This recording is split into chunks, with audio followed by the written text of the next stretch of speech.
Hey everyone, Matt here on another edition of Ask Ron. Ron, how are you doing today? Great, man. Great. Beautiful weather Nice. down here in Florida. That is for sure. I'm liking that shirt, by the way. Thank you. Maybe I'll go to Hawaii and get some real Hawaiian shirts here soon. There I we feel go. sorry for all those people up north, man, that go through all that nasty weather and don't ever get a chance to come down here and experience the great weather this time of year. This time of year is a good time for the great weather. That's right. Yep, perfect weather, not too hot, not too cold.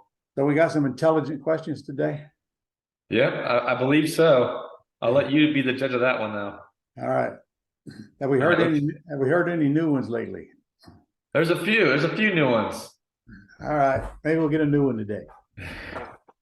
All right. Well, the first question is David in Wisconsin says, my attorney has brought up the applicable federal rate when it comes to our no interest note. He's asking if we want to add it or let the seller figure it out with her accountant. I told him to let her figure it out with her Hey, accountant. David, tell your attorney that he's not representing your seller. And first of all, what he didn't tell you, and he may not even know, that law don't even apply unless the debt is at least $250,000. And secondly, it's her problem, not your problem. But what if the IRS imputed the 3% interest on the note? So what? She still wouldn't pay it because it was her homestead. She don't have any capital gains if she's selling her homestead, from what I understand it is. And even without all that, chances of her ever getting audited by the IRS about as good as me getting skinny by next Thursday. So tell the attorney to shut up and get the docs done. All right, there you go, David. Moving on to the next two questions. These are from Simon, who's up in Virginia. Simon's first question is, how do you apply a cap rate for purchasing a business? Cap rate stands for capitalization rate, and capitalization rate is established by the by the economy, not by any person. And what that means is what would be the return on my investment annually if I put in 100% of the money for whatever it is I'm buying. So if I'm putting in 100,000, if I'm buying something for $1 million, and the current cap rate is 7%, that means that I'm happy making $70,000 a year on the $1 million that I invested in that project, and that's assuming it has no debt now. So you have to know what the cap rate is before you can apply it to the net operating income of a business. But businesses aren't really valued by cap rate. Commercial income producing property is, like apartments and mobile home parks and so forth. All right. And we got a commercial boot camp coming up here if you really want to learn this commercial stuff. In fact, it starts the 5th, doesn't it?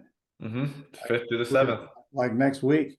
So you guys call in right now. We can get you a special deal on it, and it is virtual, so you don't even have to leave your home.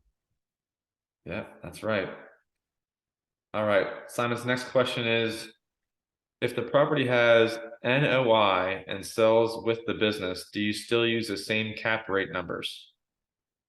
NOI stands for net operating income, and as I just said, you don't really use those to determine the value of a business. Business is actually determined by many things, and it's not just by the math.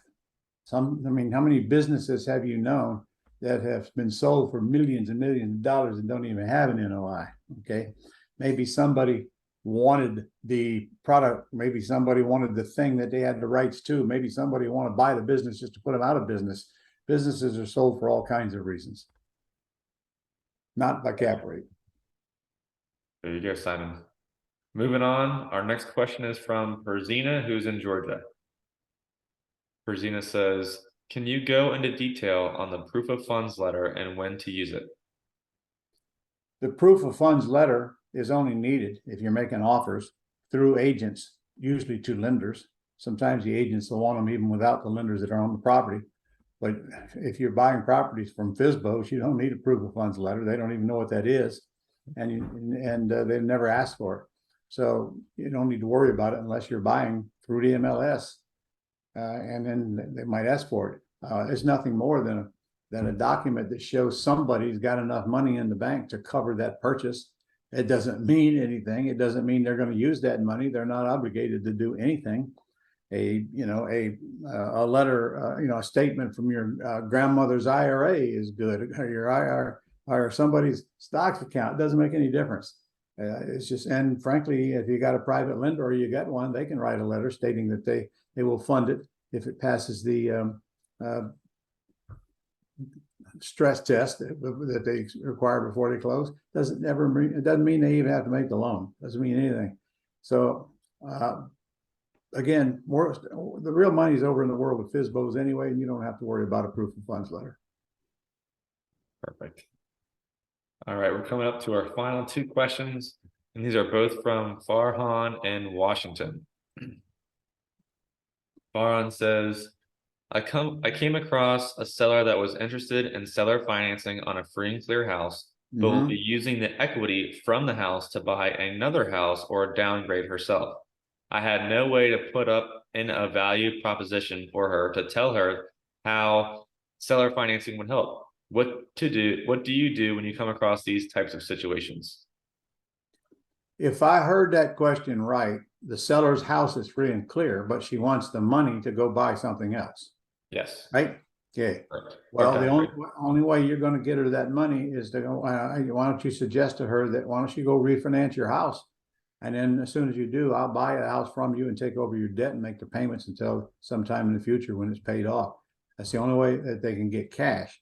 So in other words, she can sell it to you on a wraparound mortgage or a wraparound deed of trust. And she can't borrow more than 80% of the value of the property.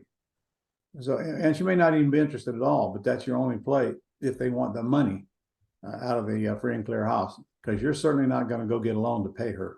That's a no-no. That's right. All right.